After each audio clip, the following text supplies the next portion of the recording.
Nijaposema lugha za malaika au za wanadamu, kama sina upendo, mimi ni sawa na kengele au debe tupu. Naweza kuwa na kipawa cha kutangaza ujumbe wa Mungu, nikazifahamu siri zote, nikawa na imani hata kuweza kuhamisha milima, lakini kama sina upendo, mimi si kitu. Hata nikitoa mali yangu yote nikawapatia maskini, au hata nikautoa mwili wangu wote uchome, kama sina upendo, mimi hainifaidi chochote. Mwenye upendo huvumilia, hufadhili. Mwenye upendo hajidai, hajivuni, wala hana wivu. Mwenye upendo hakosi kuwa na adabu, hatafuti mambo yake mwenyewe,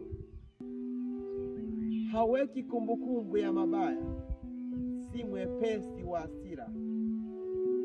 Mwenye upendo hafurahi uovu, bali hufurahi pamoja na ukweli.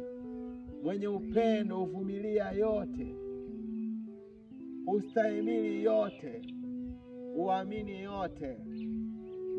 Upendo hauna kikomo kamwe.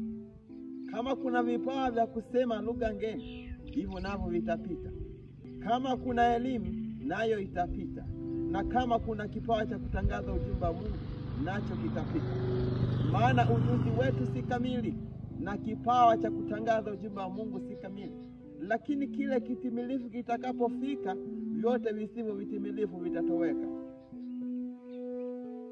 Nilipokuwa mtoto nilizungumza kitoto, nilifikiri kitoto, nilitenda kitoto. Lakini maadamu mimi ni mtu mzima, mambo ya utoto nimeacha.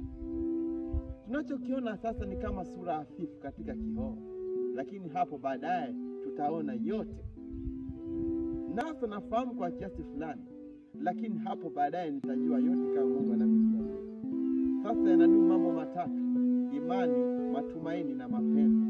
Lakini kuu kuliko yote ni mapendo. Mapendo.